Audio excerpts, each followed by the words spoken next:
Dinga. All right, so headache. The Azimio la Umoja One Kenya coalition exit clause comes alive next week, triggering a fresh dilemma for Raila Odinga and the outfit, which does not seem to have a clear post-election plan. Jostling ahead of the 2027 election also poses a major headache in the coalition, with the opposition chief indicating he's not ready to retire after his 5th presidential loss in August. That's on page 7. Let's just get there because there are a number of issues that are coming up from that story. So I'm going to get to that particular page and just get the full report there. So right, there you have it. So at a glance, the issues that Raila has to contend with: the coming alive of the Azimio coalition exit close on the 9th of November, so 9 days from as Kalonzo Musyoka, Martha Karua I Raila constituency, and a very big issue, an ambitious president already crafting his 2027 re-election strategy. Let me begin with you, Hezbon. So you have these issues coming up, and the fate of Azimio will now be put to the test. Well, I'm not so sure it's a test that we've not seen before, because we've seen coalitions that Raila Odinga has led before. I mean, in 2007, he led ODM. ODM is still one of the biggest political parties. I think right now it's number 2 to UDA. In 2013, there was CORD. CORD survived up to 2017 when he came up with NASA. NASA survived up to, just a few months to the 2022 general election. But I think post-2022, what is interesting is the fact that the leaders around Azimio One Kenya lands are not just looking at the next political formation. They're essentially looking at inheriting Raila's political capital. And for me, I think that's the biggest thing. If you look at, all the luminaries within Azimio One Kenya lands, it's a bit obvious that whoever emerges after Raila will have a very serious political capital. And I think going by the last general election, you can actually tell the contribution of votes that they brought to Azimio One Kenya lands endeared some of them to the Raila support base, And there is also that belief that, power is not given. No one is going to say that, this is Azimio One Kenya lands, you are now the leader. Power creates a vacuum because of a crisis. So when there's no jostling here and there, you wouldn't say that this is the person that will take it. But when things happen, like in the next 1 week, when the coalition agreement comes to an end, so that will be interesting. Yeah, there'll be some sort of rancor, acrimony, crisis of sort, but the person who will emerge, to sort of galvanize these people together. And of course, galvanizing, an opposition is not an easy task because you don't have the trappings of power. But galvanizing an opposition towards a common cause on issues that the government is either doing or not doing but are of interest to the public gives someone that political clout. But the most fundamental thing is how will this government, deliver on their promises? How will they address the issues that affect Kenyans today?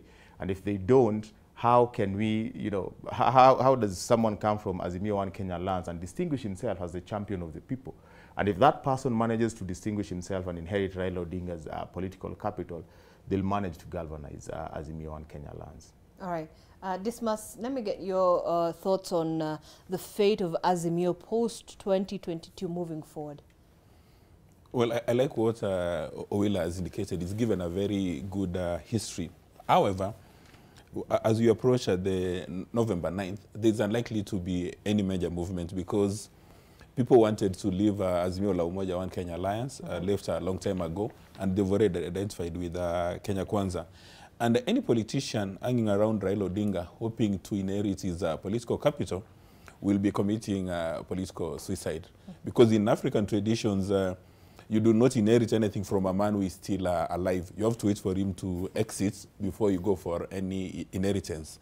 So any politician, Kalonzo Musyoka or Martha Karua, saying that let's hang around Raila Odinga, and then maybe in 2027 or 32 we are going to inherit his political capital, they'll be very surprised. They'll be extremely surprised, and their strategy will collapse.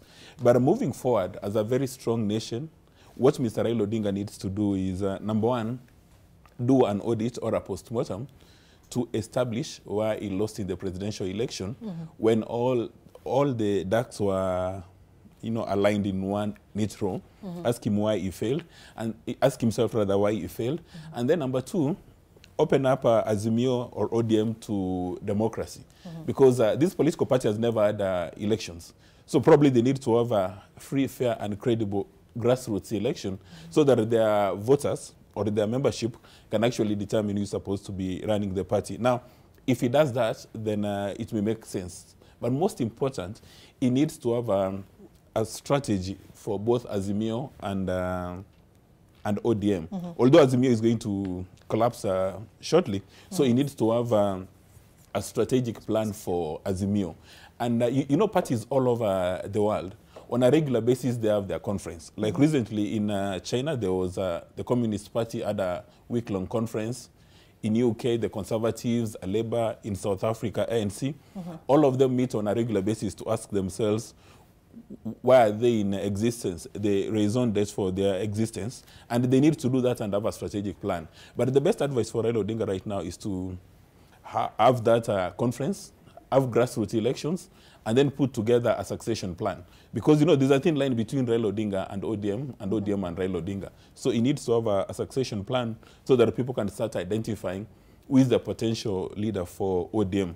But unfortunately, the obtaining situation today, the moment you come out and identify yourself as a potential leader for ODM, then your political capital is and Azimio as a whole, look, we've seen Kalonzo Musyoka make statements. The other day he was in Nyanza. We've seen Martha Karua also make statements, some saying that she's the best bet to take over the mantle. But there are also those who are very loyal to Raila Odinga saying, this is not the end of his political future. I mean, 2027 is here, and there are quite, you know, subtle indications that he might actually be running. There's an accounting concept called substance and form. In theory, you have Azimio as a very strong coalition, but in practice, there's no Azimio. Because, you know, the glue holding Azimio together is President Kenyatta and Raila Odinga. And at this stage, President Kenyatta seems to have elevated himself from the Kenyan politics. You've probably seen him in Nigeria, South Africa. He's now wanting to join the league of President Mbeki and Obasanjo. So I doubt whether he'll get time to go to Kenol and start doing campaigns for Azimio or go to Kisii. He now has gone to the league where he's supposed to be. And in my view, this is what you should have done right from the word go. Instead of trying to influence the outcome of this election, he should have formed you know, a WhatsApp group with Obasanjo, Mbeki, and they start comparing notes as respected African statesmen. So right now, Azimio ODM is Raila Odinga, is the only glue holding them together. And because there is no President Kenyatta to give them any incentives, so it's just Raila Odinga, Raila Odinga, Raila Odinga. You may have seen Kalonzo doing solo trips, and even Martha Karua doing solo trips, because they have read the horizon and they see that the Azimio relationship is now complicated. Let's hear from Peggy. Azimio, there's nothing much. There's nothing new they are going to, like what he's saying, he has bomb coming or a news that will change. I mean, it will change nothing. We know Raila, who he is, we know what he's been doing. And honestly, I don't expect anything new from Raila. He always has one bullet. And he's saying there's another one. He has something extraordinary to tell Kenyans. I don't think so. And Azimio is yet to go into shambles. Yes, like Mr. Mokua said, parties that wanted to leave Azimio have already left, but some were there because they had no option. And anyway, every person is looking for a safe and a greener place to be. So I expect a few changes in Azimio, and I expect Raila to be a bit frustrated because looking at the lineup, the people who eye where Raila is, there are very many ambitious young people there who they just want a chance and a moment to take over that place. It's not going to be easy for Raila. I don't think the faith they had in Raila a long time ago is the same.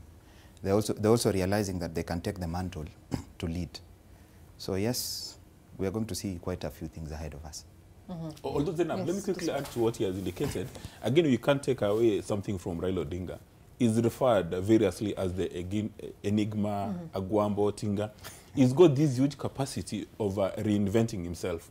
After every election, people have actually done his political obituary, saying it was nice doing business, but he has got capacity to go in a corner, have a conversation with himself, and then he emerges shining. But now the only challenge is that as he keeps on, behaving like a butterfly, going through the metamorphosis, there is now that Raila fatigue coming in. Because previously he told people that the only reason why I've not been pronounced the president is that I've not had the backing of the state, including his brother, who indicated that Raila Odinga, in fact, has won many times, but he has not been pronounced because he's not, they don't have the state. But during this last presidential election, everything was working in his favor, but he did not win, nor was he pronounced. So there could be a Raila fatigue checking in, which may be a good reason for him to restructure ODM. But we have just seen this morning that somebody who is about his age has just won an election in Brazil.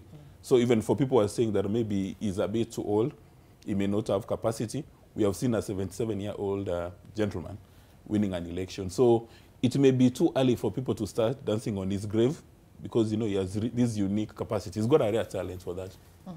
And I don't think it's a talent, yeah. He has just distinguished himself. Right. There can never be another Raila, the person who has endeared himself to Kenyans all over this country. Right. And that's why it is just important to note that he has rarely struggled to reinvent himself. The only thing he has done is to align his, ambition to the aspirations of Kenyans. And I think doing that going forward is a question of the choice that Raila wants to make. It's not a question of anyone who will say that now we are fatigued, we don't want you.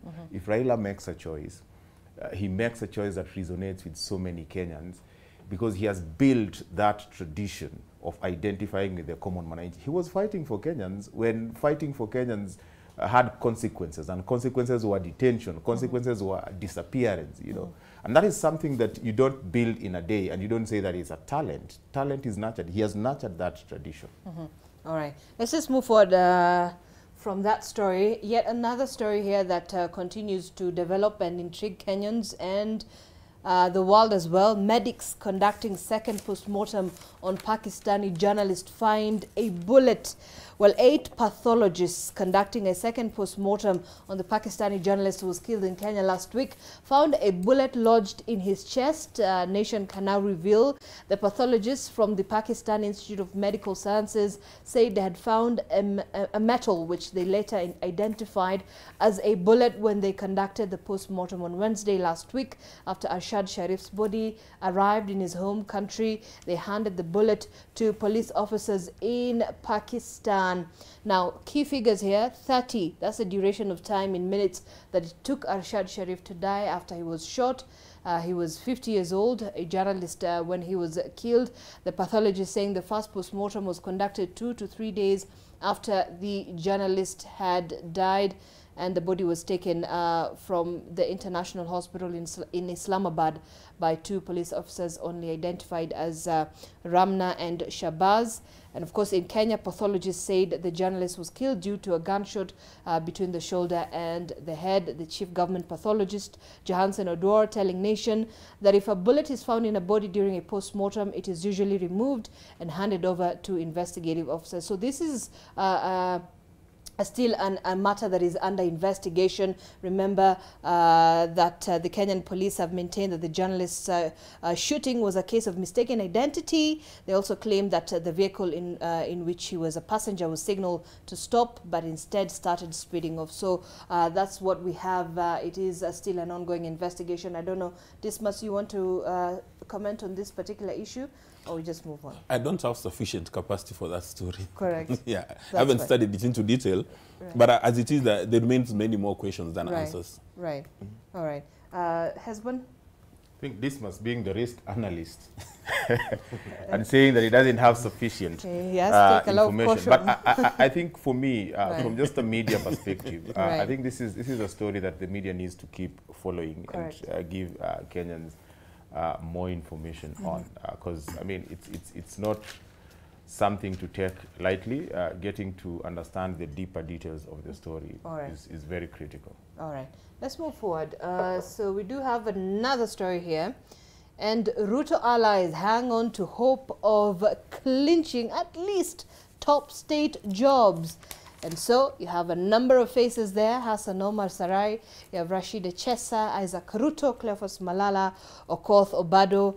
They sold the slogan "Every hustle matters" during campaigns leading to the August 9th election, and now have to contend with their current situation in pursuit of the available government jobs. And after failing to make it to President William Ruto's cabinet and majority missing out on the short list of permanent secretary posts, dozens of the head of state's lieutenants are still cooling their heels at home. Behind the scenes, the men and women, mostly politicians, have put up intense lobbying for state jobs in their bid to have something to hold onto ahead of the 2027 elections. All right, so we do have a number of people there, and the cabinet is full. Where will they fit in? Beggy, let me hear from you. You're looking at these people. They really did fight for the president, hoping that maybe perhaps they will be somewhere in the government. Yeah, definitely. Everybody had a hope that they would be picked for one position or the other. But hope is not lost yet. As you can see where the country is right now, there are more other pressing issues that I think need attention of the president than anything else. We have the drought that is taking the country down, the hunger that guys are going through. And it's too early for anybody to panic that they may not be able to get a position.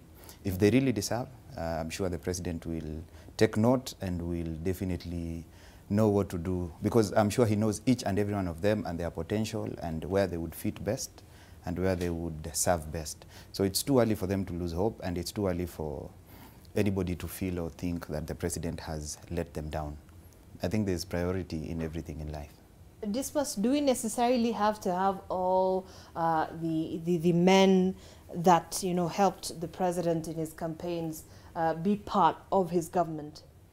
Not necessarily so. In my view, it depends on their capacity and their competence, because there are a number of faces here that are very good in mobilizing and speaking in their local languages to get out the votes, but they may not have capacity nor competence to become principal secretaries, chief administrative secretaries, or even cabinet secretaries. But in my view, when President Ruto is taking a decision, he must take into active consideration whether or not they've got capacity and competence, and also look at the marginalized and minority, so that his administration, in fact, has got the face of Kenya, is aligned with Chapter 6 of the Constitution, as well as Article 10. And he needs also to have a very rich mix of young and old, experienced, inexperienced, vertical and horizontal thinkers, you know, a rich mix of people, so that when they're seated at the cabinet room, they can have very serious intellectual conversations, very serious intellectual intercourse. If it's the principal secretaries, they can have, you know, those ideas cross-pollination, so that it's a very rich mix. But in my view, the fact that somebody has participated in politics and lost shouldn't be used as something to stop him from getting an appointment, provided they commit to giving politics a wide berth for the next 5 years. Because there's a very high chance that if inherently you have the political DNA and you are appointed as a PS, instead of working at your state department and serving Mura and Sadia and Wanjiko, you use your state department as a special purpose vehicle to campaign for 2027. But if they can commit to discipline, that for the next 5 years, I'm going to be serving the nation in my state department, then it's okay. Because some of these guys who are running, I mean, some of these politicians, they could be architects, they could be accountants, they could be lawyers. It doesn't mean that when you go to run for an election and you are walloped, you are beaten, then you lose your skills when you come back to Nairobi. But the only risk is, if you think that you've been appointed, say, a PS State Department for Interior, then you think now you've been given a blank check to use the State Department for campaigns for the next 5 years. So that will be something else to see. Hasbun, let me hear from you. So you have all these men who are suddenly hoping to be part of this already tight executive. Where will they fit in? I think for me, I see three things. One is that, you know, President William Ruto is known for rewarding loyalists. Even during the Jubilee government, he took time to reward, you know, a few people, but actually he gave them job. One that I remember is my friend Anthony Kibagendi, who is now the MP for Kitutu Churches South. You know, I mean, it took forever, but finally in 2018, he got a post in Deputy President's office as the youth secretary. So that's the first thing, that there's a history with the president of keeping his word. We've seen what he's done with the cabinet. He's rewarded even people who contributed very little in terms of his victory. You know, so there is no reason why these allies should be worried. Number two, you know, this is his first term, and his cabinet is looking like a 2027 kind of cabinet. So everything is put in place with 2027 in mind. And these guys are very critical. Just like Disma said, most of them are known for the gift of the gab. They can move crowds. You know, you look like someone like, you know, Senator Cleo Malala. I mean, he's very energetic, he's still young, and he's someone that you would still need going forward. So these are not people that he's going to leave, given what we've seen with the cabinet. These are people that he will want close for purposes of 2027. And then number three, I think we keep saying that the government is too big, but I don't think it's that big. So the president has to be at the end of his wits, you know, to find a way of accommodating these allies for the first two reasons that I've mentioned. He has always kept his promise in 2022. It's not a very interesting space to be, but I think he's one of the most intelligent politicians that you can trust to have a way of dealing with this. And also, very interestingly, I mean, so you have LSK already there. There's the issue of the CAS position, and LSK says that there's a lack of clarity on the intended office of the CAS, and that the public has never had an opportunity to know the clear roles between the PS and the CAS. Let me just quote what the LSK president, Eric Theory, said. He says, unless the court orders are vacated, both the government and the public should refrain from participating in any actions in breach of the court orders. Do you think that if the court should rule in LSK's favor, that this might put President Ruto in some sort of dilemma? Well, I guess so. I guess so. Because you see, I don't think he wants to take the tradition of disobeying court orders. But I think from the conversations that we've seen in the public domain, Kenya Kwanza has taken the direction of what the court order actually dictated. That it has to be through a public participation process. It has to be advertised by the Public Service Commission. And that's what they've done. You know, whether they succeed or not, I think would be a question of how does he play around, you know, with the key players who are questioning this. Because there's nothing illegal in CASs, and there's nothing legal about them. It's a question of how do you then create a framework that is within the dictates of the law. And I don't think creating that is very difficult. The beauty of court orders is where there is no clarity and court rulings, now they provide clarity, and that becomes more of a case law, a precedence that is set. And by the way, people should not be you know, worried about this. If you look at what they say about the roles of CASs, CASs will be the interface between Parliament and the executive.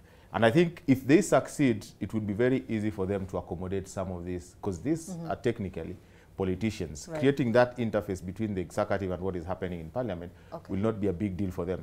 But ultimately, let me just allude to what Dismas normally says. It must be in the interest of morale. You know, it must be in the interest of morale. Indeed. Yes. And Dismas, I'm going to give you an opportunity. We really do have to take a very quick break. When we come back, I'll get back to you first so that you can respond to that. All right, this is M Live. Talk to us. The hashtag we're using this morning is M Live NTV. Talk to us. Any comment, questions, that's the hashtag we're using on Twitter at NTV Kenya, at Zainab Ismail. Stay with us. We're back in just a moment.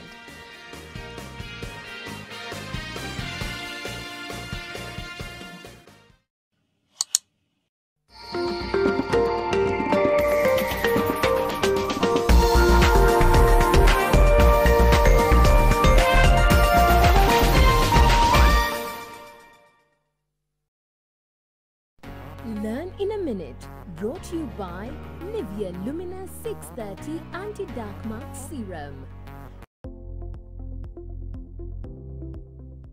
Dark marks on my face? What causes them? Yet I've tried everything. Hello, my name is Emma and this is Learn in a Minute.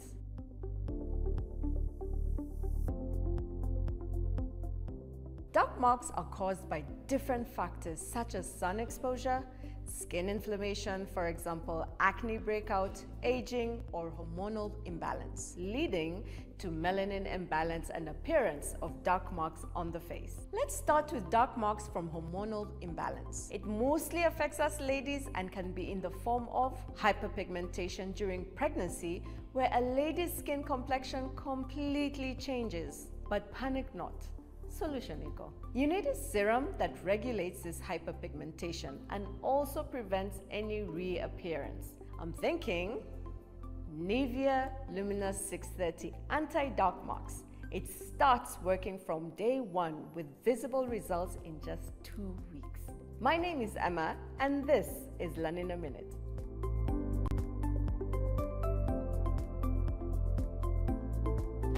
Learn in a Minute, brought to you by Nivea Lumina 630 Anti-Dark Mark Serum. Nivea Lumina 630 works from day 1 with visible results in just 2 weeks and 71% dark marks reduction in 12. Join the 1 million women already using the #1 Lumina 630 from Nivea. I fear for my climate.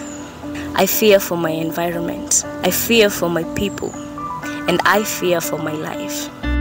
All around the country, the heat is on. Hii watoto yangu suku ine tunelala hakuna chakula ushungu.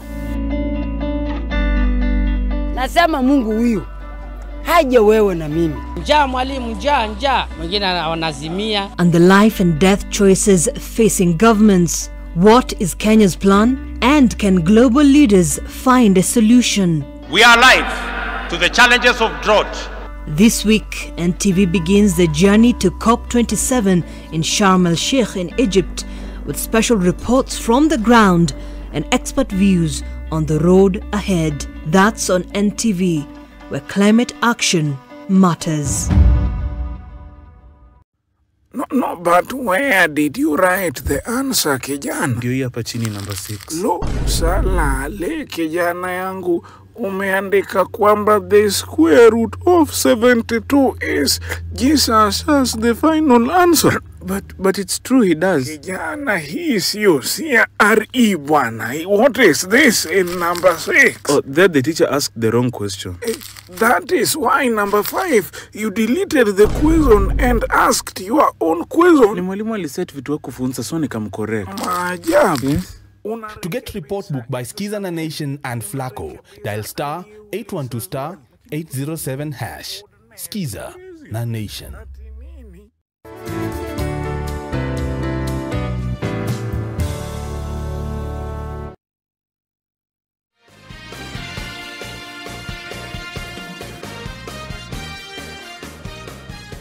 All right, thank you for staying with us. You're watching M Live on NTV, still looking at what's in the dailies.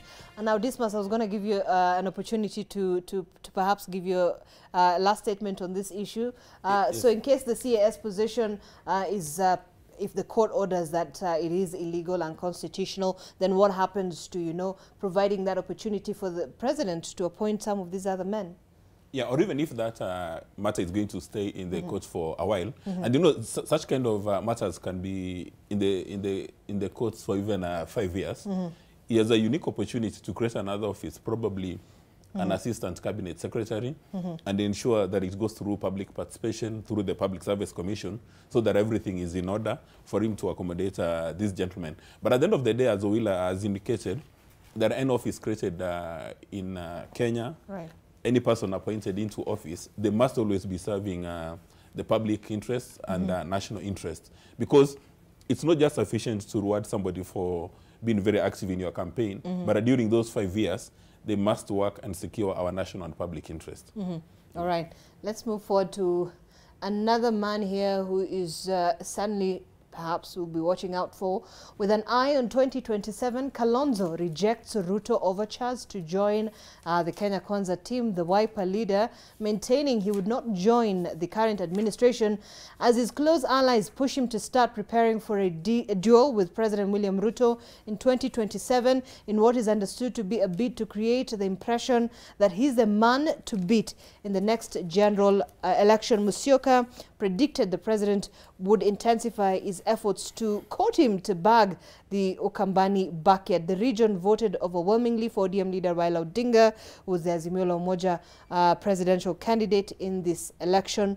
Beggy, when you're looking at Kalonzo Musyoka and how he's positioning himself to sort of take over the mantle, to be the man to watch out for in 2027, does he fit that? We cannot deny the fact that Kalonzo has been a very important figure in the Kamba nation. He's been really noticed by his people. But then again, there's something I keep saying, and I'm not saying this because I have biasness with Kalonzo or anything. There are other young people there like Mutula Kilonzo Jr. who can really perform well. And you never know, time really tells a lot of things. Where he feels right now at this moment, he believes he's in a position where he can influence the entire Ukambani region. But I tend to see the opposite because there are many other ambitious young people who are able to take charge and control of the same. And then again, we can't run away with the fact that time also is catching up with most of these senior leaders that we have in politics at the moment. And much be the reason why as much as, if I may, Raila still believes he still has the same charisma he had, Kalonzo still believes he has the same charisma he had, then things are a bit changing. The younger generation is growing up. They do not have a relationship with them personally like their mates or the generation that were working closely with them. They only relate to people who either understand their language, their way of lifestyle, and a few things. So that gives room for many other leaders in Ukambani to take charge. And honestly, by the time we're getting to 2027, by the grace of God, we don't know who will be there, who will not be there ourselves on this panel, but we pray for life and health.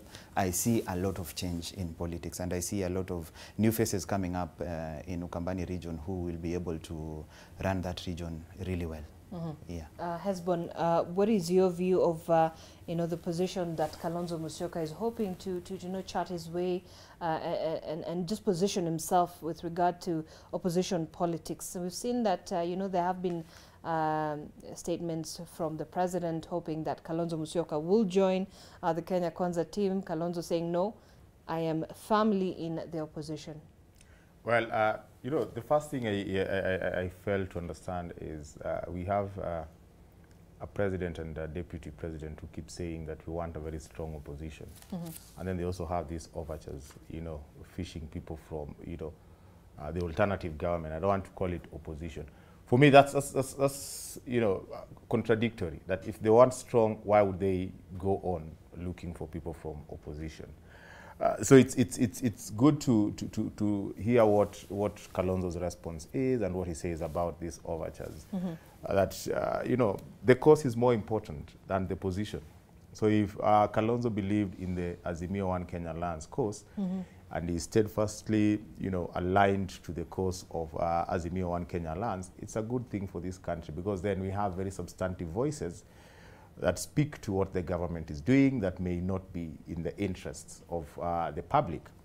But I think having said that, and probably in response to my co-panelist here, Kalonzo is very influential in the Kamba nation. And even these emerging leaders that we are talking about, I think they are serious leaders simply because they are aligned to Kalonzo. And what he did in 2022 is that he stamped his authority in Ukambani. He won everything that was there to be won. Everything. All the governors are in, Wiper. Right. He brought substantive votes and distinguished himself as a kingpin, a regional kingpin of sort. And, Kalonzo is the sort of politician within the Azimio One Kenya Alliance coalition who can be sold all over this country, And therefore, positioning himself as an alternative to what we have right now, for me, is a masterstroke for the politician of his age and experience. Because what happens is, if this government does not deliver, the only other person that Kenyans will be looking for is someone who has been consistently offering alternative voice and speaking about issues that Mwananchi would want spoken to. And if Kalonzo assumes that position, I think it would put him in a very good state going into 2027. Because there are two things that will happen to him. One, he will distinguish himself by speaking consistently in the public domain on issues that affect the common Mwananchi. And then number two, he also distinguished himself, you know, by bringing in votes. And I can tell you from where I come from, and people are steadfastly behind Raila Amolo Odinga, he actually endeared himself. The support he gave Raila Odinga in the event that in 2027 he presents himself as a candidate with a formidable backing of what we have as Azimio One Kenya Alliance. It will only be a question of to what extent is he likely to get votes beyond the traditional strongholds of Azimio One Kenya Alliance. And that is what he needs to do now, that he needs to speak to issues authoritatively from the voice of the Kenyan ordinary Mwananchi. Are you surprised by how firmly he's stood by, you know, Azimio and the alternative government, as you call it? Well, I don't think I'm surprised because, you know, Azimio was, I mean, Azimio One Kenya Alliance was a big deal to form. We know how many times it was difficult to get Kalonzo to join Azimio and just remain in Azimio, even without getting the running mate slot. So for him, I think it is a choice that he made out of conviction because the easier route for Kalonzo was to join Kenya Kwanza. I mean, that was a very direct route to getting into government. But it does seem that there is conviction in him. And you know, Kalonzo is one of the luckiest politicians around here. It doesn't matter where he goes, the Kamba Nation goes with him. It doesn't matter. Whether he flip-flops or wherever, they go with him. So I am not surprised. But then number two, Kalonzo is a very intelligent politician, you know. So you wouldn't expect him to just do things for the sake of it. Even if he was to join this government, you know, he knows that the gratifications of joining this government are a lot more immediate and short-lived. So you are better off staying out of this, but building a political capital that puts you in a better state going forward. Right. Dismas. You know, under the Azimio la Umoja arrangement, Kalonzo was supposed to be chief cabinet secretary. Right. And when he saw the signs that this one is not coming his way, then at some stage he made a pronouncement. He wants to be the National Assembly Speaker. He saw probability of success is 0. Then he said he wants to be Senate Speaker. Probability is 0. He actually withdrew the last minute. His troops were ready to cast ballots in their favor, but last minute he did a runner. Granted, he's got a very solid support within his base from the Ukamba Nation, but that's where it ends. Yes. And this time around, he demonstrated that if you're not with me, you are going nowhere. And also the politicians, the beggars indicated, they cannot be ambitious because if they attempt to be ambitious, their political capital will be diluted. Most of them are in office, not because they deserve to be in office, but because they are aligned to Kalonzo. Anybody who got outside Kalonzo's tent was walloped and got a massive beating. But when you look at successful national leaders, the common denominator is the killer instinct, which Kalonzo doesn't have. He doesn't have the killer instinct. Even today, how would you describe it? How would you, is there an X factor within a person to say this man has, this individual has that killer instinct to get things done, to carve himself out as this, you know, person that everybody should be looking out for? Yeah, you see, like for instance, when Raila makes a comment around the Kenya Kwanza administration, there's an immediate response. But when Kalonzo makes a comment around the Kenya Kwanza administration, people just yawn away. Even when he's speaking, when he's addressing the media, you don't see that energy. It's as if he demands some coffee or an energy drink so that, you know, even the voice doesn't come out properly. It doesn't seem to convince people. So you cannot become president of the Republic of Kenya if you are of only one core base.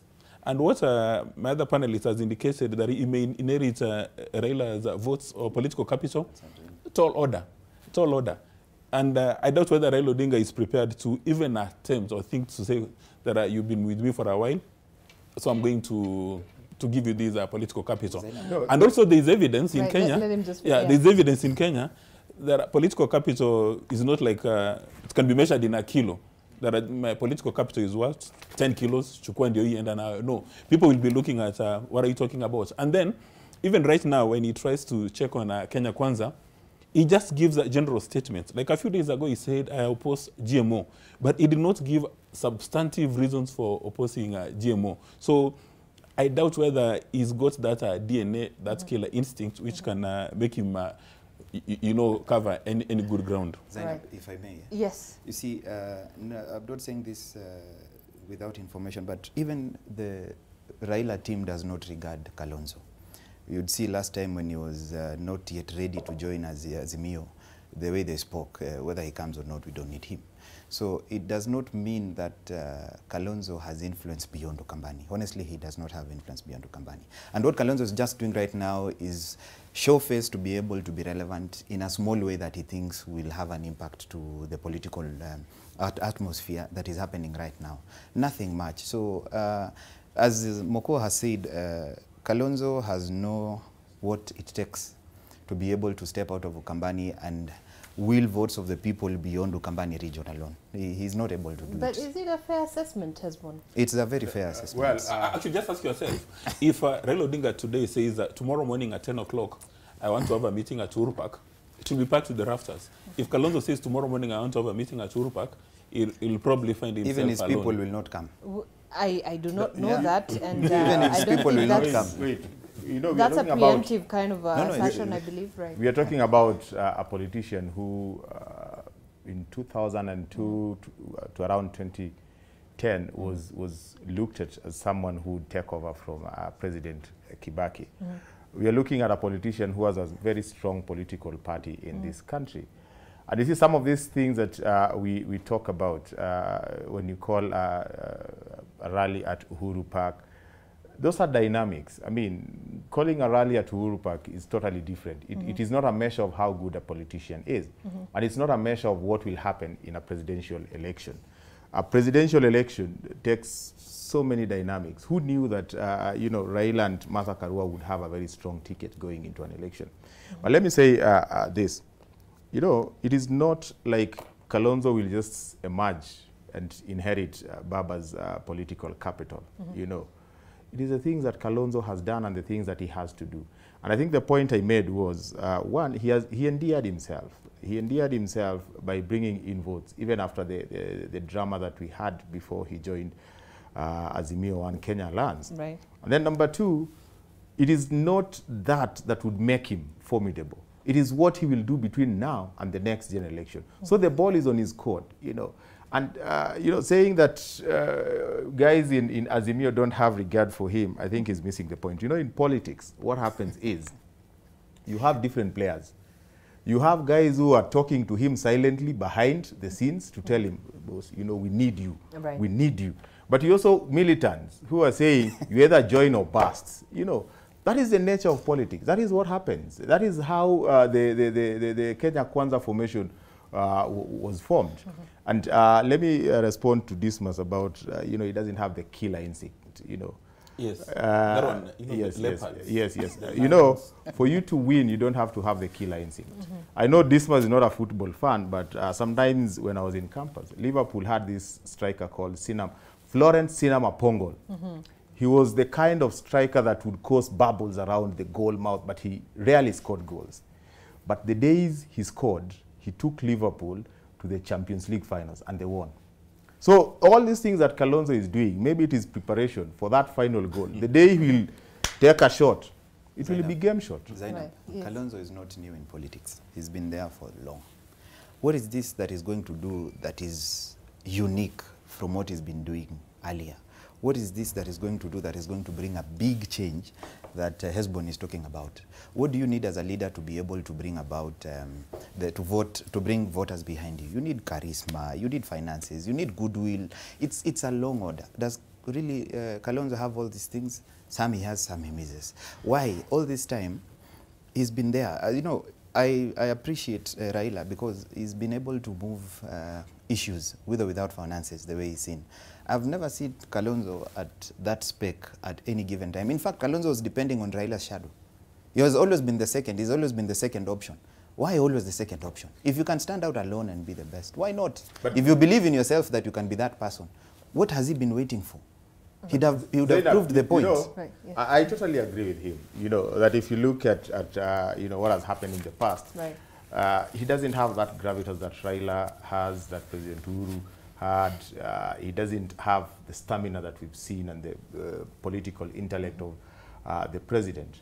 But you see, situations create so many things that going into 2027, the dynamics of 2027 as we see them now, and if everything remains constant, you know, we know that President Uhuru Kenyatta will not be contesting. He can't.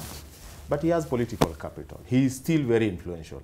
We know that Raila, you know, may decide, let me make someone the king.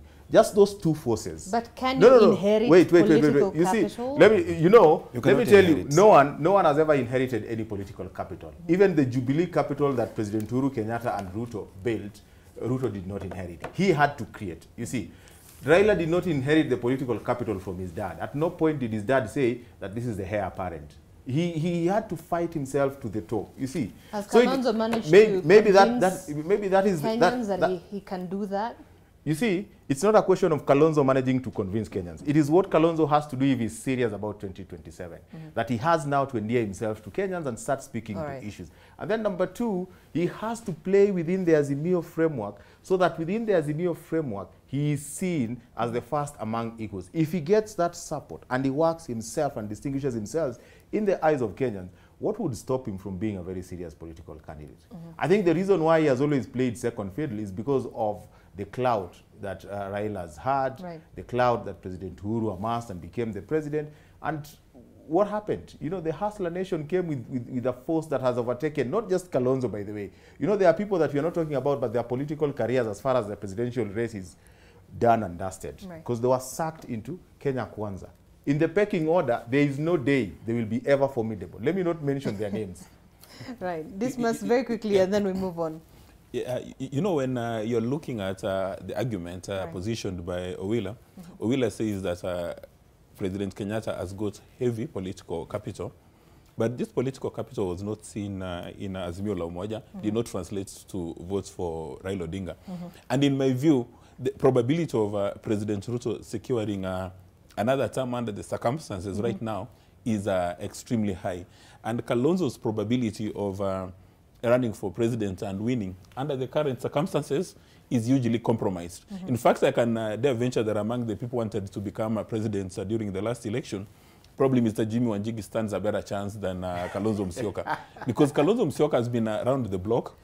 I mean, you know, for instance, if you receive 2 phone calls right now from Mr. Raila Odinga and Mr. Kalonzo Musyoka asking you for a meeting at 6 o'clock, same time, which one would you rather go?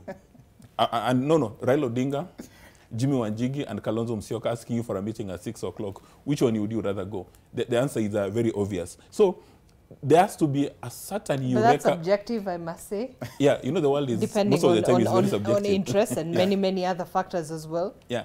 So I'm waiting to see that eureka moment. You remember the Archimedes, which is this eureka moment for Kalonzo that he will say, I found it. And Kenyans will say, wow, we are now aligned with your political interest. Because just saying GMO is useless without that conviction, without the energy, you know, without the gift of the gab. Let me just debunk 2 things, yeah? Because this is blue murder on national TV. One, Dismas cannot say that President Uhuru Kenyatta didn't have any influence in Azimio. Honestly, he didn't. Yeah, because they don't know maths. Did not have because it is basic mathematics. He did not Raila has contested for the presidential seat 5 times. Right. It is only in 2022 that Raila got 1.2 million from the Mount Kenya region.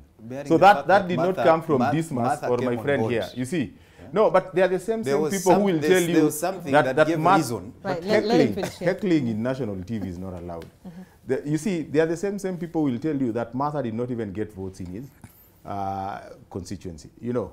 So where did this 1.2 million votes from the Mount Kenya region come from if it is not President Uhuru Kenyatta? We know the dynamics of the last election. We know, and we cannot belabor the fact that there were so many things that were at play, you know. And the reality will sink now. The hustlers who are thinking that we are going to have it rosy, The reality is sinking now. That is not a conversation we want to go to. That is one. So this illusion that Uhuru did not bring votes or he didn't have serious political capital, it's a narrative.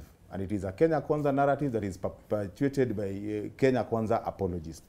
Then number two, you can't say Eureka moment. Eureka moments happen at a time when there is a crisis. In 2002, and I'm sure these gentlemen were alive, they were a lot more conscious than I was in 2002.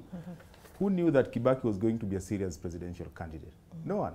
If anything, the formation that was likely to win was the formation around President Moi, Uhuru Kenyatta, William Ruto, Raila Odinga, George Saito, until the Rainbow Coalition pulled out of KANU and joined NAK to form NAC. That was the Eureka moment. Did Kibaki manufacture that Eureka moment? No. It is a crisis event that created that moment. So if Kalonzo positions himself, it is not a question of him creating Archimedes' principle. No, it will happen, and it can happen. He has everything working for him right now to ensure that if it happens, it falls on him. Okay, can we move on? Adversely, just 10 seconds. Yes, then you know, in the political space, there is no silver medal, and there is no bronze. You either win or win. Now, if President Kenyatta was not able to use his political capital for Raila Odinga to win, we can't start now reading tea leaves and nitpicking and saying, no, you know, he did this. For instance, how many Azimio la Umoja members of the National Assembly, Senate, governors do you have from that place? Owila says President Kenyatta has got heavy political influence. Do you have ODM members, elected members from his backyard? No. You know, the scoreboard normally is very clear. When you're watching a game, the scoreboard is very clear. So you can't start going round corners, say, apana. You look at the scoreboard. If you win, you get gold.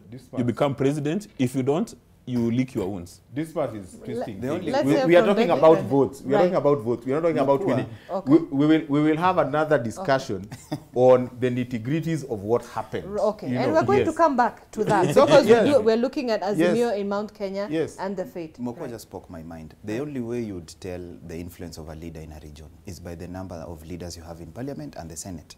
And what about the votes itself? It's very easy. It's very easy. We cannot drive away the fact that Kenyans have an independent mind to make the independent decision. But you cannot say it's driven by Uhuru Kenyatta. That's why 1.2 million people voted for Azimio. So it's driven by this.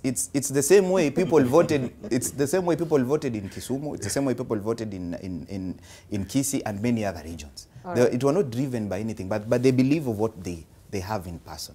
Okay. That's it. All right, we'll get to that in a moment. Let's just move forward a little bit here. So we have spoken about that. 6 dead as drunk driver rams tuk-tuk. Police rescue driver from angry mob at the scene of the accident. Now 6 people have lost their lives. That was early yesterday in an accident involving 3 vehicles at a corner area near Kamakis Eastern Bypass, a few kilometers from the Thika Superhighway. According to eyewitnesses, a Toyota Land Cruiser Prado that was speeding rammed a tuk-tuk that was entering the highway from behind, which in turn hit a matatu parked by the roadside waiting to pick passengers. The driver of the tuk-tuk and 5 passengers, including 1 child, died on the spot. Very unfortunate. We're seeing a number of accidents happening, and that is increasing. Safety issues in terms of road users are calling for installation of speed bumps. All right, moving forward away from that, Ministry to push for crop diversification. The government has announced plans to push for diversification of crop farming in the country by identifying suitable crops for specific regions. Agriculture and Livestock Development Cabinet Secretary Mithika Linturi saying his ministry is in the process of developing a crop master plan to guide farmers on which crops to grow in each region. He says the move is meant to improve the country's agricultural productivity with a view to boost food security. And there you have it. Let's just move forward to the Business Daily. This is what we have on the very front page of the Business Daily. Facebook limit traders on credit bureau's blacklist. Tech giant picks CRBs to smoke out advert defaulters. That is, Facebook parent Meta Platforms will from January start relying on credit reference bureaus to build profile of traders advertising on its platforms in its efforts to curb mounting defaults. The tighter credit measures announced as part of the company's updated terms to be effective from the 3rd of January, and will also see some advertisers being required to make upfront payments for Facebook and Instagram advertisement. All right, just on the adjacent side, KRA staff face new pageant graft war, where Kenya Revenue Authority employees face sacking and possible prosecution in a fresh corruption fight at the Times Tower aimed at rooting out rogue officials for defrauding the exchequer hundreds of billions every year. That's on page 4 of the Business Daily. Airtel Kenya tax savings hit 5 billion shillings. That's Airtel Kenya, which has saved about 42 million in dollars. 5 billion shillings in taxes after making additional recognition of deferred tax credits on its books. But this is where you find the full report. That's on the issue of the Credit Bureau's blacklist.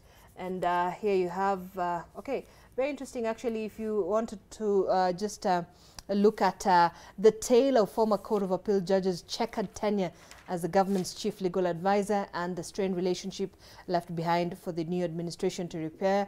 That's the man, Paul Kihara Kariuki. The story there, change of guard, a story there by Sam Kiplagat.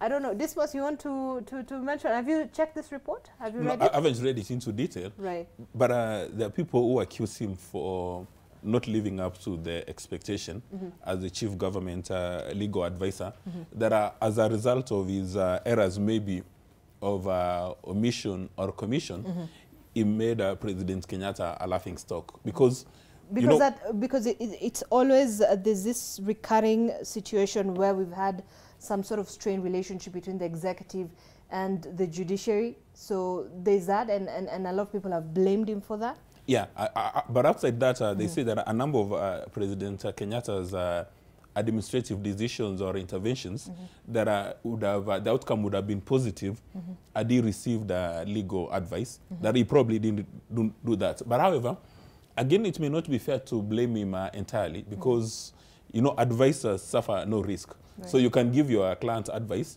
but if they elect to ignore the advice, now the advisor may have a bad egg on his face, so really nobody is sure. Right. But when you speak with many stakeholders, I mean, for them it's a sigh of relief. They're saying, now let's wait for Mr. Justice Bidan Muturi to find out how he's going to run the show. Right. Husband, Paul Kihara Kariuki, the former Attorney General.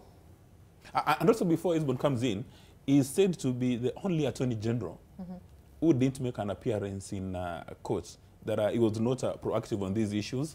He always sent his juniors to, even for heavy cases that are where you need the brand presence of the Attorney General, he kept a safe distance. What do you make of his tenure? Well, I think his tenure will go down in history as one of the most colorless, less distinguished. And just like Dismas says, you wouldn't blame him. I think as the chief legal advisor of the government, there are so many other structures and forces that are at play on how he advises the government and how he conducts himself. And I don't think he asserted himself quite strongly on anything other than the position he took when, you know, the Azimio One Kenya coalition decided to petition the declaration of President William Ruto. I think that's what we'll remember him for. You know, that this is an Attorney General that decided not to take a position on a matter that the government was heavily, or a government agency was heavily involved in. Right. Actually, if I may just add to what you have said, when you speak to people who know the two, people who know Justice Muturi say that is a working constitution. When you start discussing the Kenyan constitution with him, is at home with it, so they know him for that. They know him for his technical capacity. But on the other hand, for Kihara Kariuki, he's known for his eloquence in English. So I'm wondering, as a lawyer, should people be remembering your oratory skills or your technical skills? You know, It's not scientific though, but you know, that's the general feel among people who know both lawyers. Right. Yes, we might be getting so hard on this gentleman, Mr. Kihara, because you see, at the end of the day, many people complain that the former president never listened to counsel. He might have done his part, but fell on a deaf ear. So we might, let's not really castigate him to be that person who does not know the law or is not competent enough to go before the court. Because I'm sure he was among us the first people who advised the president to swear in the judges who are supposed to be sworn in, but it was, the president turned him down. No, but you know, again, we can't defend that line, because again, you are expected in these, you're a public servant, high ranking. If you give a client advice and he ignores it, then you are invited to resign. I did not see him attempt to resign. Right. You know, we've seen other public servants, okay, rarely, but they can actually resign. So if he was giving very good advice and it was being rejected by the client, he should have done a resignation letter. But you know, there is nothing fundamentally wrong that he did. I mean, I mean, unlike the person he took over from, he didn't take us into trajectories that we are finding ourselves in trouble. He didn't, you know. But from where I see it, he just didn't, there is nothing we'll remember him for. Just like there's nothing we'll remember so many other people for. He didn't do anything out of this world. Right. But he didn't commit any professional problem that we can say that he ought to have advised the president here and he didn't do. He didn't do that. And in this interview, he says that during his tenure in office, the State Law Office managed to conclude more than 4,500 cases filed against the national government, gave more than 3,000 legal opinions to ministries, departments and agencies, and approved more than 250 procurement contracts. In fact, he says, and I quote, "I consider our nation's justice and legal services sector institutions institutional framework robust." Well, he walks out of Sharia House. That he did that on Friday after handing over to Justin Muturi. We're going to have to take a break, but a quick look at just what's on the Taifa Leo. We'll come back to the stand and we'll come back after the break. That's where we're getting our conversation from. Ahadi Ruto akwama. Kiongozi wa nchi yakutana na uhalisia mgumu unaomlazimu kwanza kuzitupilia mbali baadhi ya ahadi alizotoa kwa wananchi wakati wa kampeni za uchaguzi mkuu uliopita. Haya, ndo hayo mambo. Afeli kuunda ndani ya siku 30 jopo la kuchunguza mabwenyenye waliohujumu uchumi katika enzi ya Uhuru Kenyatta. Akwepa kuzungumzia ahadi ya kupunguza gharama ya kupiga simu, interneti. Amesisitiza kubuni wadhifa wa wasaidizi wa mawaziri, that is CAS, uliopigwa breki na koti. We'll continue. I'll have to take a glass of water to refine that Kiswahili. And I hope, of course, we will be discussing it, so I hope you're prepared for that. And lastly, on the EACs, the East African, ESC dithers as M23 attacks rock Congo, Rwanda. The rebels' violent campaign has displaced masses in East DRC. Kinshasa insists Kigali is supporting it, and the Nairobi peace talks have borne little fruit. That's on pages 4 to 5. Preaching justice there. Uganda President Yoweri Museveni speaks at the closing ceremony of the 2nd Annual East African Court of Justice Judicial Conference in Kampala on Friday. This year's theme was transforming access to justice in the East African community. So this is what is happening regionally as well. Let's take a quick break. The hashtag we're using this morning, MLiveNTV. We're back in a moment. Stay with us.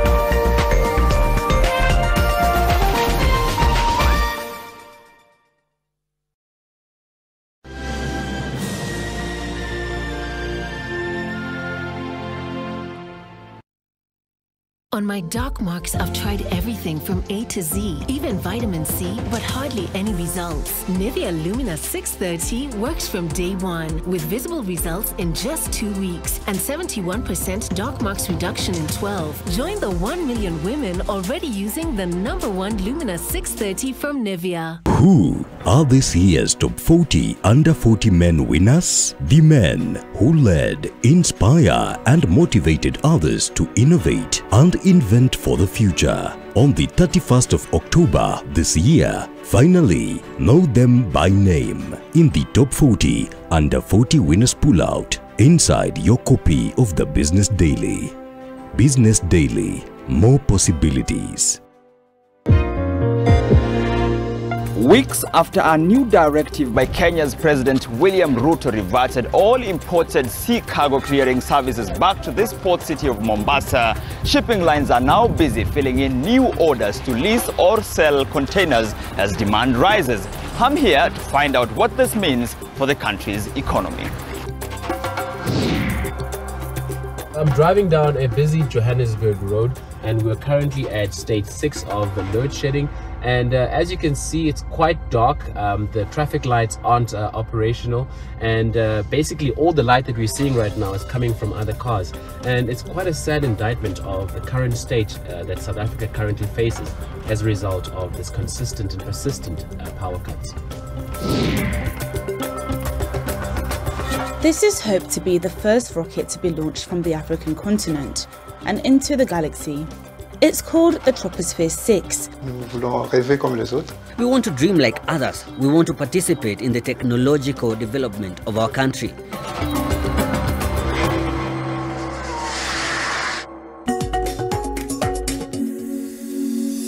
It is the time of the year again, when we gather to celebrate excellence. The Women in Business Awards 2022 will be held at the Nairobi Serena Hotel on the 4th of November. The awards will start at 5 p.m. Individual tickets are 10,000 shillings for non-members and 7,000 shillings for members. A corporate table of 10 goes for 80,000 shillings and exhibition goes for 150,000 shillings. Join us in celebrating women and the men that make this possible.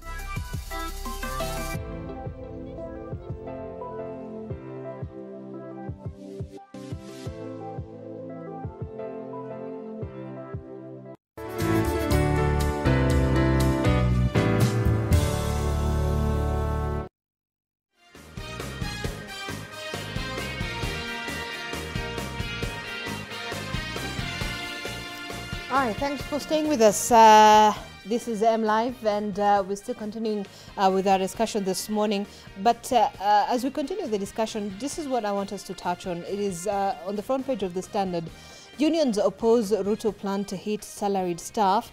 And in this report, President William Ruto's push to raise more revenue and cut borrowing looks to further reduce the take-home pay of formal sector workers in the taxman's books. The new government, alarmed by the national debt that is approaching the maximum allowed limit of 10 trillion amid election promises requiring billions of shillings to fulfill, is once again pushing for a bigger slice of the workers' wages. You have also, on the other hand, the workers' unions opposing President William Ruto's plan to increase monthly contributions to the National Social Security Fund to 6% of an individual's income rather than the standard 200. Yesterday, we did hear the president appealing, while he was in church in Murang'a, appealing to Kenyans to just make sure that they do pay taxes. There was that other proposal that by the time you reach 18 years old, when you get an identity card, you also get registered with the Kenya Revenue Authority. Let me begin with you, Dismas. What is your assessment of and just reflections on this proposal by the government in terms of expanding that tax bracket, and also just trying to sort of look at how they can be able to push on that to be able to manage the economy? Allow me to begin from Nordic countries, where they've got relatively high levels of taxation, but compliance is almost 100%. For one simple reason, that at the moment you pay taxes, then the government takes care of you. They meet all the obligations. But the obtaining situation in Kenya, there is a heavy taxation, but you don't get to receive goods. So in the Nordic countries, that is very high, but the state will take care of you in the events that you get sick. They'll take care of education, the public facilities, security. Everything is top of the range. So people have got a very high incentive to pay taxes because they can actually see where their resources are going. There is minimal incidences of corruption in those countries. In fact, they are rated or ranked as the least corrupt countries. So people know that when you're giving these resources to the state or to the government, they're going to be put in good use, which is why the President Ruto's suggestion that we need to relook the tax structure in Kenya is a very good idea. And in my view, we shouldn't even be looking at the numbers alone. We need to come up with a tax policy and ask ourselves, what kind of tax regime do we want in Kenya? So that you increase, you have many more people paying, compliance will be higher, but you deliver on services. Because right now, your resources are supposed to give you security, but in whichever estate you stay in, you have to pay some people who act as security. The resources are supposed to be used to collect garbage, but you have to pay for garbage collection. You're supposed to have top-of-the-range public schools. They don't happen. Majority of middle class in Kenya have capacity. Their kids go to private school. You're supposed to have top-of-the-range public hospital, but for some reason, majority of people prefer to go to private hospitals. Now, if you can have that tax policy that pay a lot more, but you're going to be in receipt of these services, it will be a very good idea, and the compliance will be very high. However, it's also known that you know that there is a tax evasion and tax avoidance, so that people who don't want to pay taxes. I mean, we have 22 million registered voters, right? And over 30 million using mobile money to move billions of shillings. But we only have about 2.7 million Kenyans captured in the KRA's pay-as-you-earn register. So that's a stark difference. Yeah, again, now you've gone to my area of specialization, because you know you have essentially you have two taxes. There is the indirect tax and there is the direct tax. So even if you don't have these KRA registration, you will actually pay tax. If you're going to buy milk, I mean, most of the products you're going to buy, there's an element of taxation. But Kenyans will be very excited to see that when they give money to the KRA, the money is not used to, you know, take care of some people's lifestyles, and then it disappears to corruption. You recall President Kenyatta said we were losing 2 billion on a regular basis. So that is a lot of money. So, but for us to make good progress, in my view, what President Ruto needs to do is to have that budget review, I mean, during this financial year. But when you go to the next financial period, we've been talking about these times above number, that now we need to go to zero-based budgeting or activity-based budgeting, so that every principal secretary can justify his costs. You know, that way you'll remove a lot of fat and a lot of losses, because then every principal secretary will be given a certain budget depending on the priorities. So principal secretaries will be competing for resources from the National Treasury. So you have to go and convince your colleagues that these are your priority projects and this is the reason why you need money. So, but what is the situation obtaining today? Your State Department has got an annual budget of 1 billion. The next year you say, okay, make it 2 billion, but nobody bothers to establish how it's being used. So I think if you go to that zero-based budgeting or activity-based budgeting, even the 300 billion the president wants to cut from this year's budgets, it would be very easy to get that resource. Let's hear from Beggy. You know, Kenyans are quite a worried lot, concerned that this is going to hit them quite hard. I'm just looking at some of the numbers here from the Standard. So you do have currently a worker in formal employment is deducted between 250 and 1,700 monthly for NHIF. And then you have 200 shillings for NSSF. This is in addition to the pay-as-you-earn, which allows the state to take 1 shilling for every 10 shillings earned up to the first 24,000 shillings. So 1 shilling for every 4 on the next 8,800, and another 1 shilling for every 3. For every 3 shilling on amounts of 32. So, I mean, it's a calculation, it's a bit complicated. So this means the total deductions for a person, just an example, earning 50,000 salary is 8,868, or that's about 17.4%, while that earning, a person earning 100,000 surrenders about 24,000, which is amounts to about 24.9%. So Kenyans are worried. I mean, you know, what would be your advice to Kenyans perhaps on this issue, and what do you think of the government's proposals on the same? Okay, first let's go to the issue of charging them more on taxes. Times have changed, the cost of living has gone high, the times that people used to pay 200 shillings to NSSF. The cost of even picking these 200 shillings from the guys to NSSF, the people to NSSF, is expensive. It's more than the amount that is being paid annually by the individuals. So it's only fair if we will be able to adjust this for the sake of the future, because it affects you directly. The money is not being taxed and kept away from you. At some point, you're going to recover from it. And it may look like it's a bit pressing, but I don't think it is, because most of the people who get taxed, civil servants who get taxed, don't even notice it. Most of them don't even notice it. They don't. It's only that when it's spoken, they will try to complain about it. But again, we have to look at the reality. Where we are today is not where we were in 1998, 1992. Things have really changed so much. The technology that is being used, the services that are being paid to be able to collect these fees, I mean these taxes from the civil servants, is more costly than the match that they are collecting. So readjustment are meant to be there in one way or another. And these are things we cannot run away from.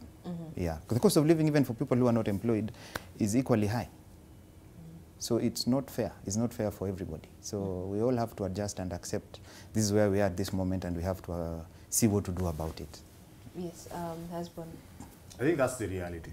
It's the reality that there are promises that the government made, and if they have to, you know, actualize these promises, they need revenues, and they have to get it from somewhere. You know, they have to get it from either indirect tax.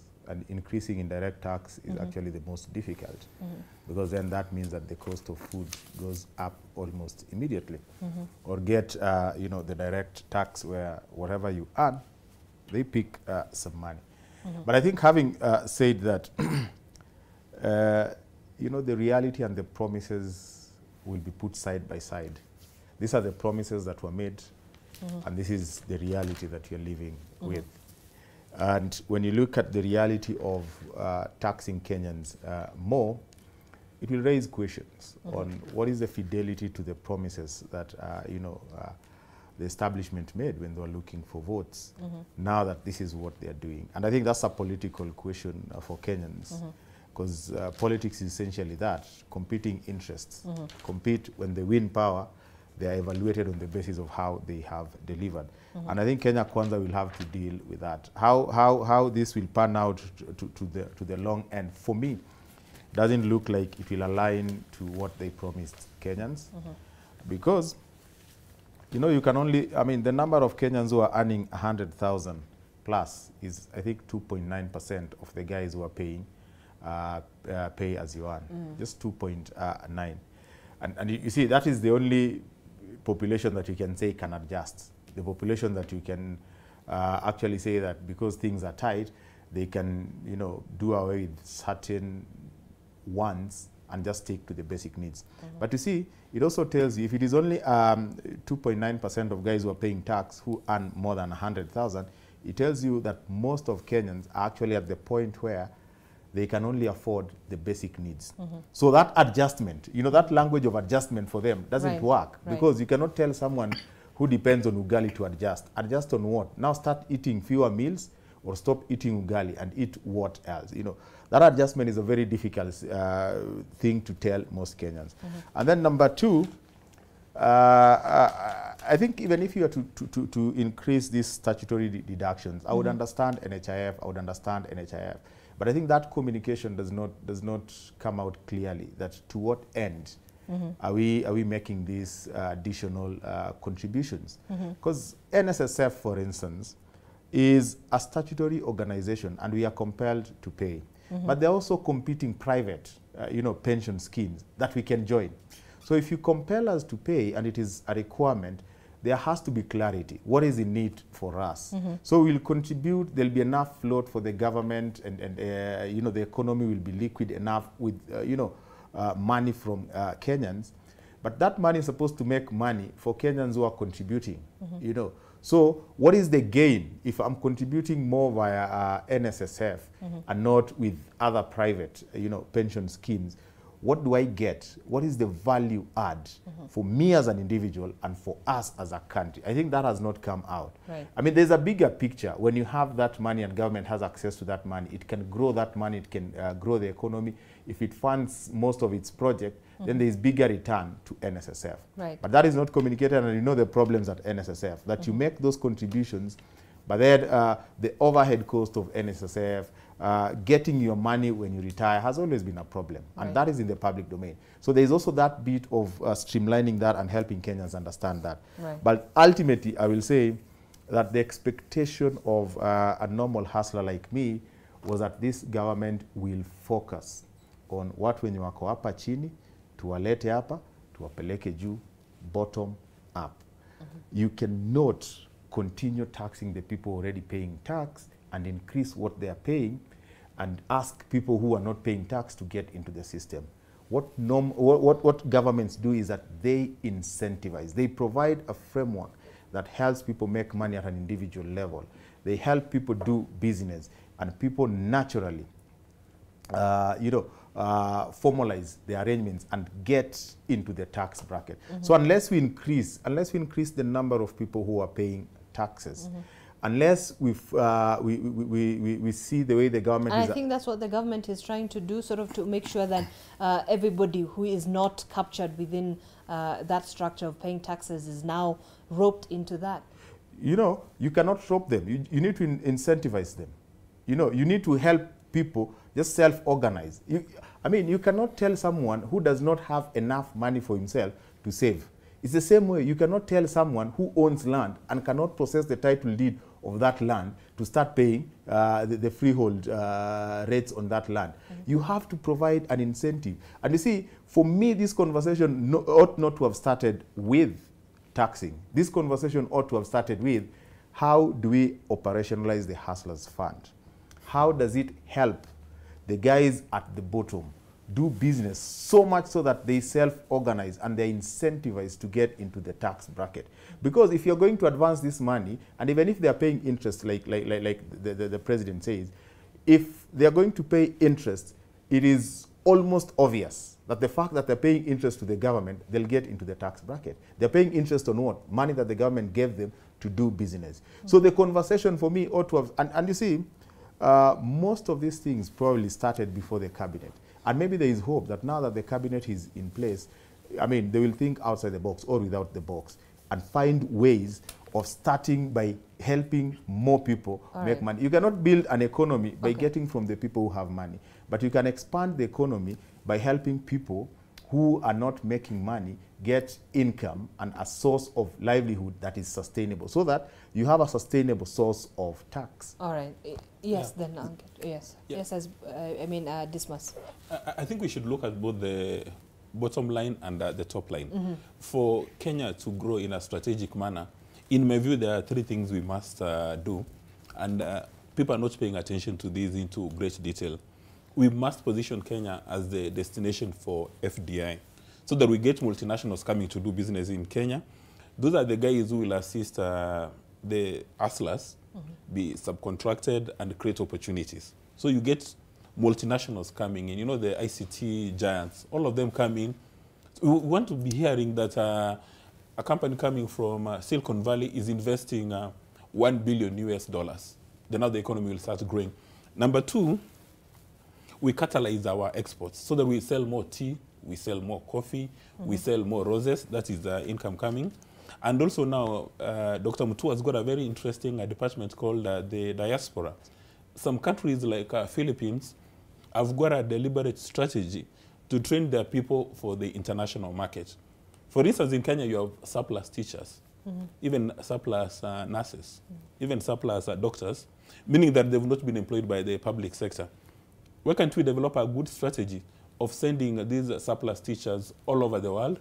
Then in the interim, they'll be sending money back home. So, you know, now things will start happening. But in the long-term view, we may now have Kenyan leaders all over the world. If you send a Kenyan to go and settle in the UK, then they set up a family, then they have children and grandchildren. the grandchild may easily become the next prime minister in the UK, Kenyan origin. And then we do the same for China. We do the same for India as a national strategy. And I don't know why you're laughing. This is a very serious thing. Right, let's send Kenyans everywhere. You know, once I was organizing an international conference well, outside that has happened. Sorry? By the way, I mean, that has happened. We are seeing what is happening in yeah. You know, we did it in the US. We are doing it in the UK, but we want it to be a regular occurrence. It shouldn't be a rare occurrence. And you know, when you send out Kenyans, on the worst case scenario, they want to put up a house in the village.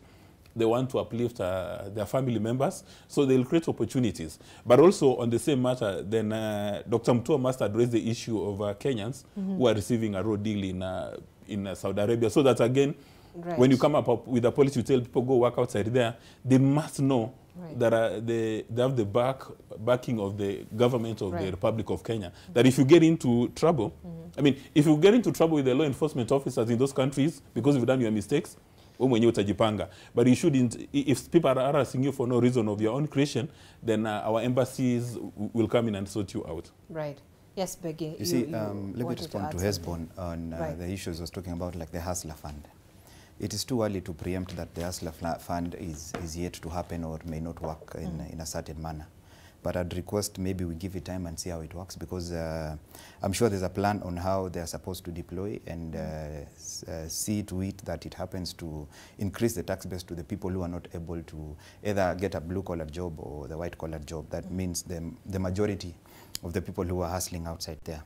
So yes, that's meant to happen, and the president has in many occasions responded to that and said soon and very soon that is going to happen. So let's give it to him, because as we speak right now, we don't have so much to compare of the past and the future. So unless we have that at the moment, we can compare. So Esbon Kidogo, be patient with that. And then on value addition. Comparing the past and the future. And on value addition, like Mr. Mokua has spoken, you see, how do we add value to our products, and how do we add value to the things that we can export outside there? I think immediately the president was sworn in, he had a meeting with KTDA, and they had an arrangement on how they are supposed to improve the exports that we have in terms of tea, and how we are going to monopolize or maybe even push more that we have a greater percentage of our tea outside there. So already something is being done on it. It's not something that is the government is sitting on and they are sitting pretty doing nothing. On the issue of indirect taxation, expanding the tax base, as Hesbon spoke, it will take time. We don't want to, I don't want to assume that the government will be able to do it in 2 months, 3 months, but eventually anything good starts with a single step. Right. And a journey of 1,000 miles will always be seen later into the many steps that are taken. But I can be certain that the president is very keen on things to do and the priorities to do on about the taxation issues. Okay. Yeah. It seems you're very privileged. Yes, I am. Yes, he is. The spokesman of the president. I've noticed that I just realized that. I've noticed that Begia becomes jittery at the mention of the hustler, but I'm not going to mention the hustler. No. Let me talk about my FDI. No, very quickly. No. So this was very quickly, because I want us to just give our final comments on something here that I want us to not miss. Yes. Right. Now, when you look at Morocco in Africa has taken almost the aviation space. Right. They've got so many companies operating from Morocco. Right. That is something that we can actually shake them, because we have very solid human capital. And also giving credit to President Kenyatta, now we have the ship building facilities in Mombasa. Again, we can promote Mombasa as the African base that if you've got your ship and you want it to be sorted out, you bring it to Mombasa. Now, those are some of the 2 examples that if we take them to the next level, would attract a lot of FDI. You'll be getting euros, dollars, all these international currency coming to Kenya in truckloads. Right. Okay, so there's this story here on the 10th page of the Standard. Leaders mulling over the future of Azimio in Mount Kenya as Raila remains mute. So you have a number of leaders here. Kanini Kega, the former Kieni MP, Charles Kibiru, the former Kirinyaga Senator, Priscilla Nyokabi, former woman representative. On the other hand, nominated MP Sabina Shege. You have former Gatanga MP Peter Kenneth. Now, leaders who vied on the Azimio la Umoja One Kenya coalition party ticket, also at a crossroad on the fate of the outfit that was originally formed by 23 political parties. The silence by top coalition party officials is said to be raising questions as to whether it will survive the political turbulence for the next 5 years. A section of leaders who lost in the August election say they have not got a way forward from the party's top brass that include their leader Raila Odinga, while Uhuru and Azimio chairperson, while Uhuru was the Azimio chairperson, he also remained the party leader for Jubilee that underperformed in this year's polls, shrinking in size in terms of political influence in Mount Kenya. Now, failure by the former ruling party to reinvigorate and sponsor its candidates have been attributed to Uhuru's silence since Raila's ODM and Wiper's Kalonzo Musyoka managed to send a big number of representatives to the August House. All right, so, you know, there are these leaders from the Mount Kenya region also not just a bit worried about what will happen to them.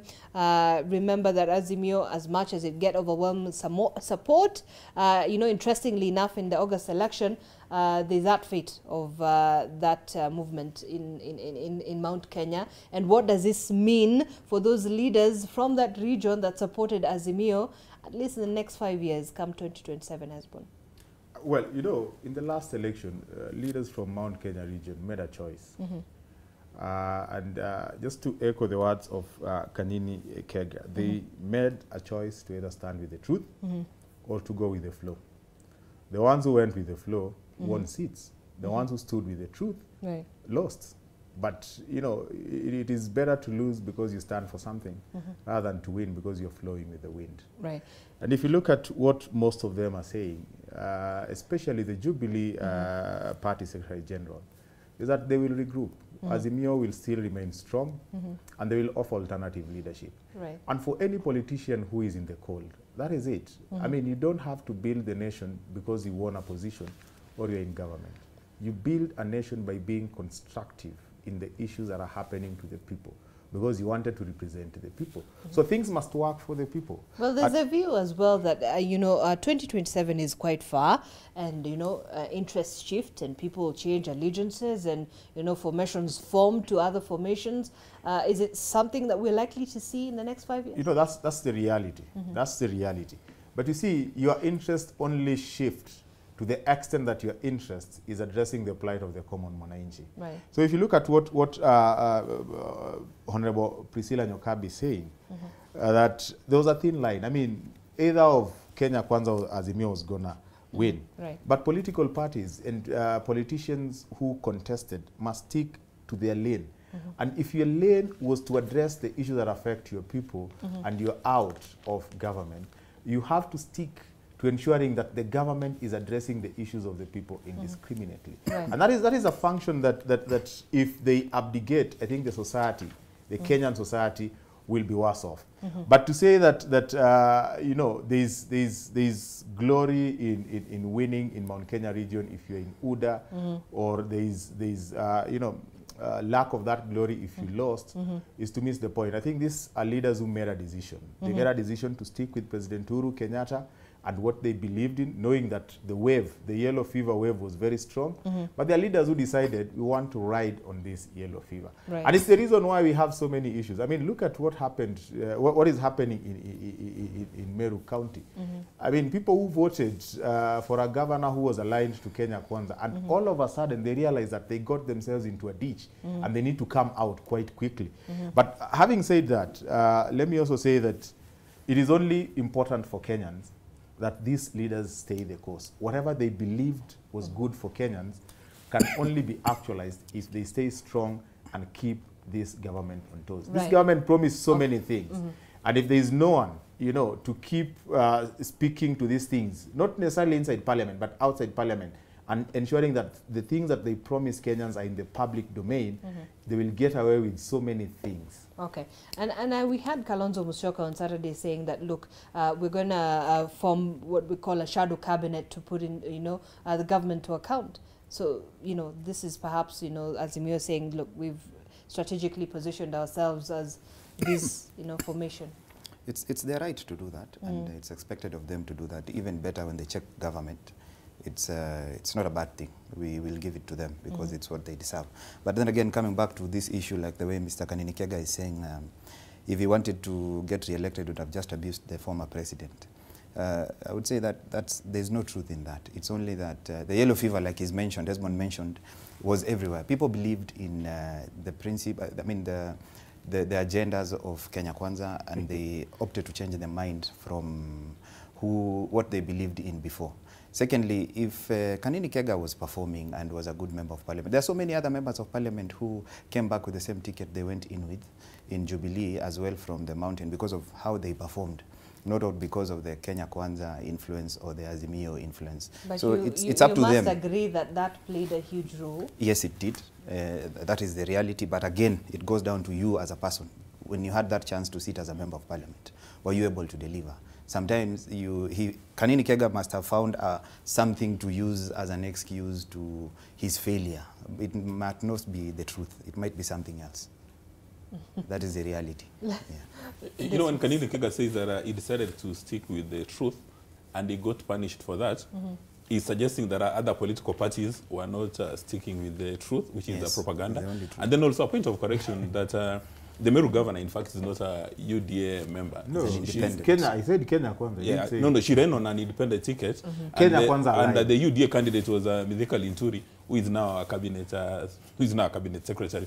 But in my view, what Bishop Mairura said at a function in Western Kenya is now let's forget these political differences and start addressing the plight of Amora, Sadia, and Wanjiko because that's what matters. Kenyans have already taken a decision.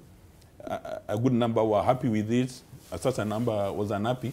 But let's make progress by ensuring that the government works for the people and the economy works for the people. In as much as we are saying that there's a food crisis, the cost of living is very high, it appears to be theoretical till, in fact, you wake up in the morning and you have no capacity for breakfast, you have no capacity for lunch, you have no capacity for supper, your spouse and kids are yawning, then really it dawns on you that things are thick. So in my view, let's apply pressure on Kenya Kwanza to deliver on their mandate.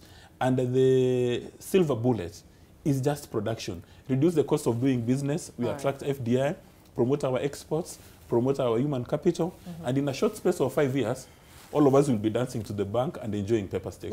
That would be good to see. All right, let's wind up. Just 10 seconds each. But as you wind up, just a quick comment on what is happening in Meru County. You have Kawira Mwangaza. Some saying, she's whatever move she's making, is a political masterstroke. But also, some are of the opinion that it's misguided, in terms of the political moves that she's making. I remember the EACC is now taking her to court over the issues of firing and hiring and abuse of office. Discuss very quickly, 10 seconds, and then we'll move this way. Yeah, majority of the voters in Meru decided to vote for her. Right now, they are suffering from voters' remorse, and she still thinks that she's campaigning for a position.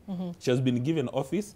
Let her work, and as some headlines suggested yesterday, let her build a big Berlin Wall between her bedroom and the boardroom, so that she stays focused on delivering for the people in Meru. Because the normal Meru resident doesn't care what happens in her bedroom, but cares what is happening at the Meru County Government boardroom. So whatever played out in public last week was actually it's unacceptable. Quite embarrassing. Yeah, it's unacceptable. It's bad manners. And it's even a tragedy that the entire nation is discussing these things instead of asking ourselves, what is the quality of CECs she's appointing? Is she coming up with any Eureka interventions? Okay. 10 seconds, because my director is on my ear. Maybe I will not comment on the Mary issues, but I'd want to... Final thoughts. Yeah, maybe just to say one thing. You see, it's only a fool who doesn't change his mind. And yes, the president made his promises in many ways, but you see, there's the reality that is on our faces right now, like the drought, the hunger, the food issue.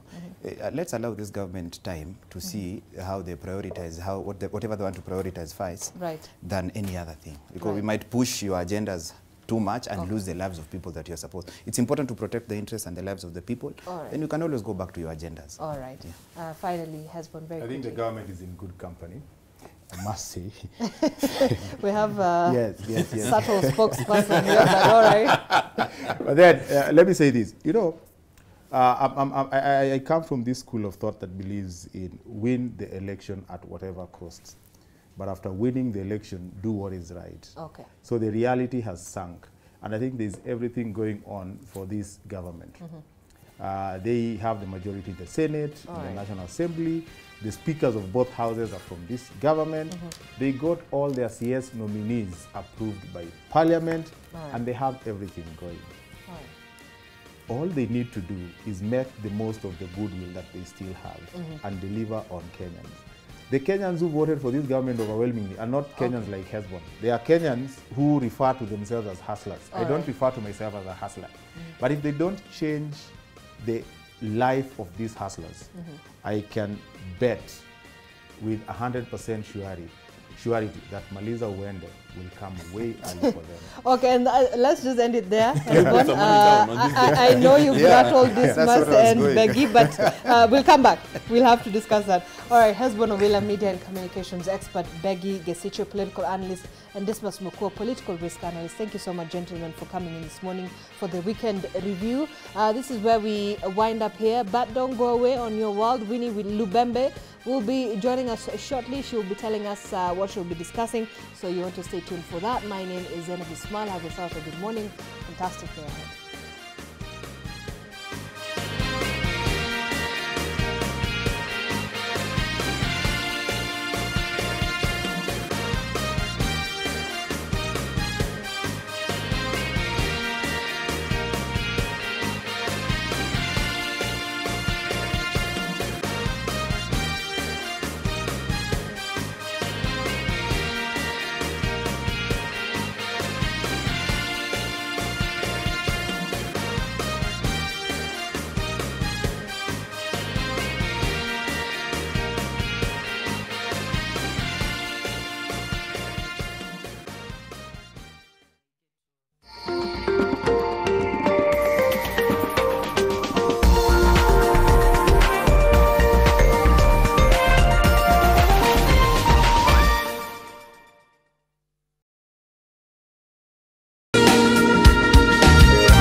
Bado mazee kondaja nipea change bado kuna change yangu 50 bob. Mimi nimempea tao anafaa kunirudishia so 9. Wewe conductor change. Nani huyo ati change? Konda hujanipea change yangu ya chwani wewe. Hata mimi nimekupea tao hujanipea change. Cheki hujanipea change na amehang hivyo dangerous. Sasa imagine kimia na change yako ama agongwe na gari. Wewe conductor mazee buji linda tafadhali uko na change yangu. Change gani?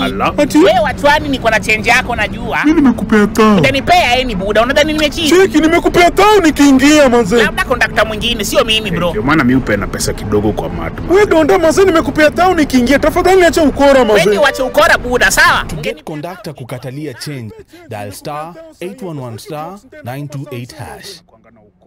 Skiza na Nation. You want not to have exchange rate depreciation that is then, very disorderly and in the face of, big capital outflows. It is good that now these creditor committees have been formed for the 3 countries that have requested the common framework. Inflation in the region, differently than some other places in the world, is being driven more by the external factors, the increase in food and fuel prices, and not as much by domestic demand pressures.